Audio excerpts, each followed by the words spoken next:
حضرت عبداللہ بن مسعود رضی اللہ تعالیٰ عنہ سے روایت ہے، رسول اللہ صلی اللہ علیہ وسلم نے فرمایا، چیزیں دو ہی ہیں، کلام اور عملی طریقہ، تو بہترین کلام اللہ کا کلام ہے اور بہترین طریقہ محمد صلی اللہ علیہ وسلم کا طریقہ ہے۔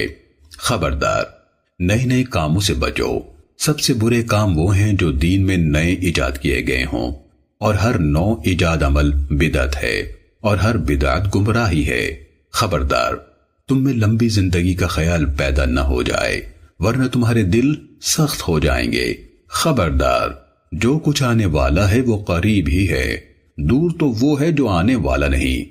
خبردار، بد نصیب وہ ہے جو ماں کے پیٹ میں بد نصیب قرار پا گیا، اور خوش نصیب وہ ہے جس نے دوسروں کے برے انجام سے نصیحت حاصل کر لی۔ خبردار، مومن سے جنگ کرنا کفر ہے اور اسے گالی دینا فسق ہے۔ کسی مسلمان کے لیے حلال نہیں کہ 3 دن سے زیادہ اپنے مسلمان بھائی سے قطع تعلق کیے رہے۔ خبردار، جھوٹ سے بچو، جھوٹ نہ سنجیدگی سے بولنا جائز ہے اور نہ مذاق میں۔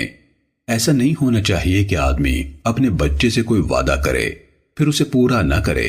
بلا شبہ جھوٹ گناہ کی طرف لے جاتا ہے اور گناہ جہنم کی طرف لے جاتا ہے، اور سچ نیکی کی راہ دکھلاتا ہے اور نیکی جنت میں لے جاتی ہے۔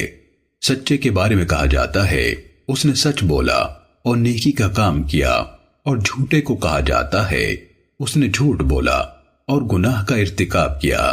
خبردار، بعض اوقات ایسا بھی ہوتا ہے کہ بندہ جھوٹ بولتا رہتا ہے حتیٰ کہ اللہ کے ہاں اسے کذاب لکھ دیا جاتا ہے۔